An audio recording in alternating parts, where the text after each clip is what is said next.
नमस्कार, मैं हूं नेहा आपके साथ और आप देख रहे हैं एनबीटी टेकेड। देखिए, देश के किसी भी कोने में जब इलेक्शन होते हैं तो एक टर्म सबसे ज्यादा सुनने में आता है, वो है आचार संहिता, यानी कि कोड ऑफ कंडक्ट। कई सारे लोग इसके बारे में जानते हैं, लेकिन कई सारे लोग ऐसे भी हैं जिन्हें इसकी जानकारी नहीं है। जिन लोगों को नहीं पता कि आचार संहिता यानी कि कोड ऑफ कंडक्ट क्या है, आज इस वीडियो में हम इसी पर फोकस करने वाले हैं। हम आपको बेहद इजी लैंग्वेज में समझा देंगे कि ये क्या है, कब से कब तक लागू होता है और साथ ही इसके नियम क्या कहते हैं। तो चलिए शुरू करते हैं।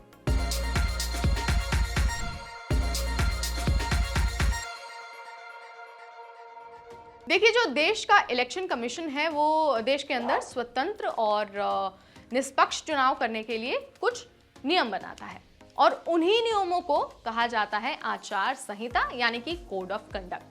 चाहे विधानसभा का चुनाव हो या फिर लोकसभा का चुनाव, इस दौरान सरकार को, नेता को और जितनी भी पॉलिटिकल पार्टीज हैं उन सबको आचार संहिता का पालन करना होता है। ये उनकी जिम्मेदारी होती है। अब आपको बता देते हैं कि ये आचार संहिता जो है वो कब से लागू होती है।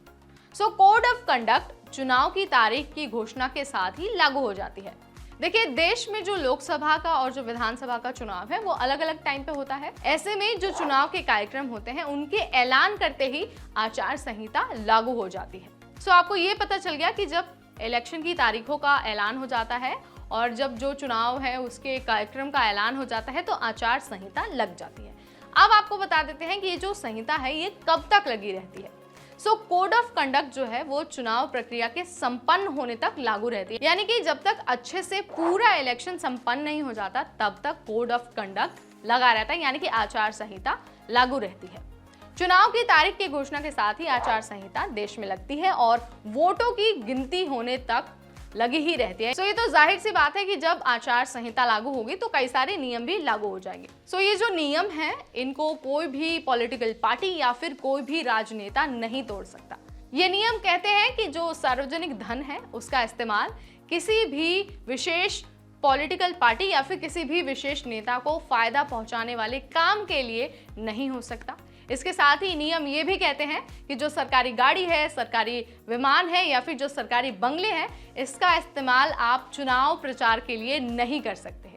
ठीक है, ये नियम कहता है आचार संहिता का।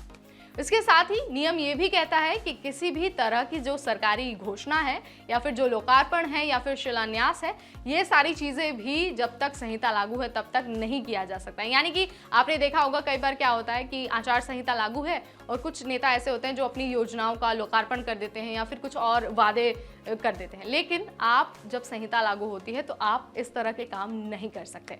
ठीक है, ये नियम कहता है। इसके साथ ही नियम ये भी कहता है कि किसी भी राजनीतिक दल या फिर जो कैंडिडेट है या फिर जो नेता है या फिर जो उसके समर्थक है, उसको रैली करने से पहले पुलिस की अनुमति लेनी होगी। किसी भी चुनावी रैली में धर्म का या फिर जाति का इस तरह का जिक्र नहीं होगा और इसके नाम पर वोट नहीं मांगे जाएंगे। ये मेन पॉइंट्स हैं जो आचार संहिता के नियम हमें बताते हैं। आई होप कि अब आपको पता चल गया होगा कि आचार संहिता क्या है, कब लगाई जाती है, कब तक लगाई जाती है और साथ ही इसके नियम क्या कहते हैं।